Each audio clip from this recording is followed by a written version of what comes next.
पहाड़ों के बीच बसा वह छोटा सा कस्बा हमेशा धुंध से ढका रहता था।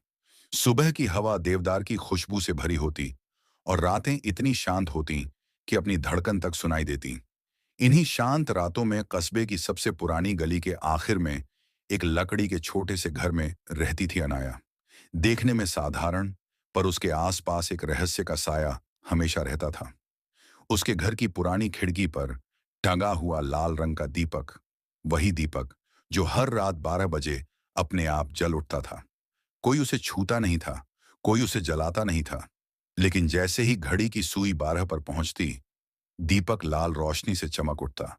कस्बे के लोग इसे रहस्य कहते, डर कहते, अनहोनी कहते, लेकिन अनाया के लिए यह किसी अपने का संकेत लगता था। कस्बे की बूढ़ी औरतें रात को उस रास्ते से न गुजरने की सलाह देती। बच्चे कहानियां बनाकर एक दूसरे को डराते। कुछ कहते, यहां आत्माएं रहती हैं। कुछ कहते, ये घर ठीक नहीं। लेकिन अनाया कभी नहीं डरती। उसके दिल में इस रोशनी के लिए एक अजीब सी शांति थी।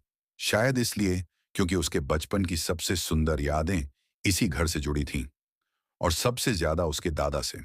अनाया ने अपना बचपन दादा के साथ बिताया था। दादा उसे रात में कहानियां सुनाते, पहाड़ों के रहस्य, जंगल के जीव और उन अनोखी रोशनियों की दास्तानें जो पहाड़ों पर कुछ ही लोगों को दिखाई देती थीं। दादा कहते थे, हर रोशनी का कोई मतलब होता है बच्ची, कोई संदेश। वह बातें तब तो समझ नहीं आती थीं, लेकिन अब बड़ी होकर जब रात की खामोशी में लाल दीपक जल उठता, अनाया को लगता जैसे दादा की बातें हवा में तैर रही हों। धीरे धीरे यह दीपक अनाया की जिंदगी का हिस्सा बन गया। वह डराती नहीं, बल्कि सांत्वना देती। जब भी वह रात में अकेली महसूस करती, या कोई बुरा सपना उसे जगा देता, या किसी बात का डर उसके दिल में घर कर लेता, वह दीपक जल जाता। बिना वजह, बिना टाइमिंग के, जैसे किसी ने अनाया के मन को पढ़ लिया हो। जैसे लाल रोशनी कह रही हो, मैं यही हूं। लेकिन आज की रात अलग थी। हवा पिछले कई दिनों से ज्यादा तेज चल रही थी। बादल इतने नीचे थे कि लगता था छतों को छू रहे हों। कस्बा लगभग सुनसान था। पेड़ लगातार हिल रहे थे, जैसे तूफान आने वाला है। और ठीक 12 बजे, जब घड़ी ने अपनी धीमी सी आवाज में टन टन किया, वो लाल दीपक जल उठा।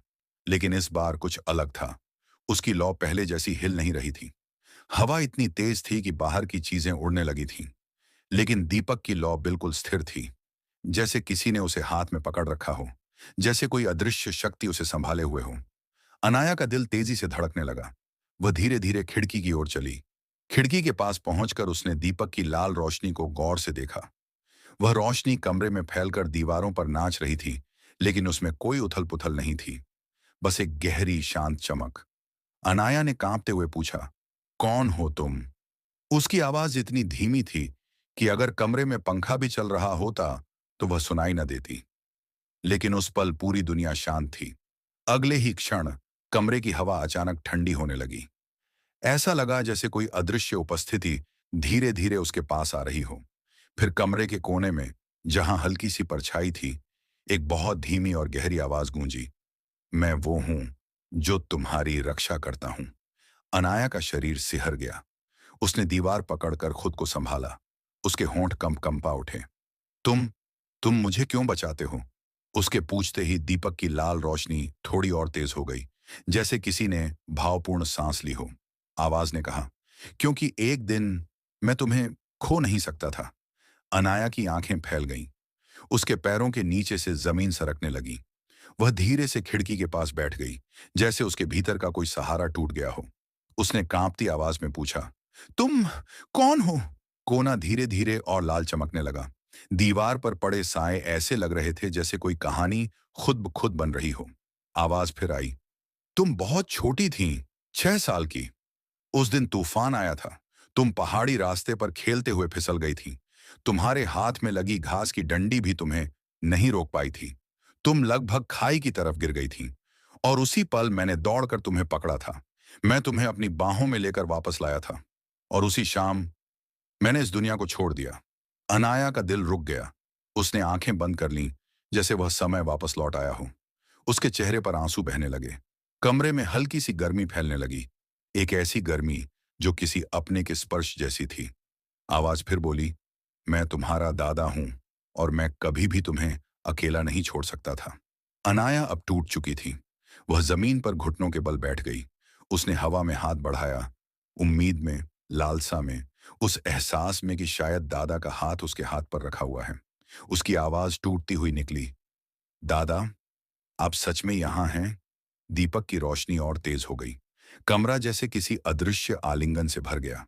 वह आवाज, जो अब पहले से भी नरम थी, बोली, मैं कभी गया ही नहीं। मैं बस वहां हूं जहां तुम्हें मेरी जरूरत होती है। ये दीपक मेरा वचन है। जब भी तुम डरोगी, ये जल उठेगा। जब भी तुम टूटोगी, ये चमकेगा। जब भी तुम्हें लगेगा कि दुनिया तुम्हें नहीं समझती, ये रोशनी कहेगी, मैं यही हूं। अनाया अब फूट फूट कर रोने लगी। ये डर का रोना नहीं था, बल्कि वर्षों से दबे हुए भावों का सैलाब था।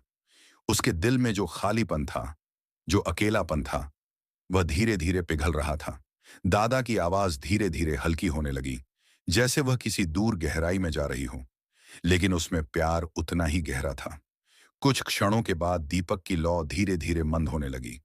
लाल रोशनी पीछे हटने लगी और अंतिम बार वह आवाज आई, अब सो जाओ, मैं यहीं हूं। फिर दीपक की लौ एक हल्की सी चमक के साथ बुझ गई। कमरा अंधेरा था, पर अनाया के दिल में एक नई उजास थी, एक ऐसा भरोसा जो कभी खत्म नहीं होता। उस रात वह पहली बार मुस्कुराते हुए सोई, क्योंकि उसे पता था वह अकेली नहीं थी।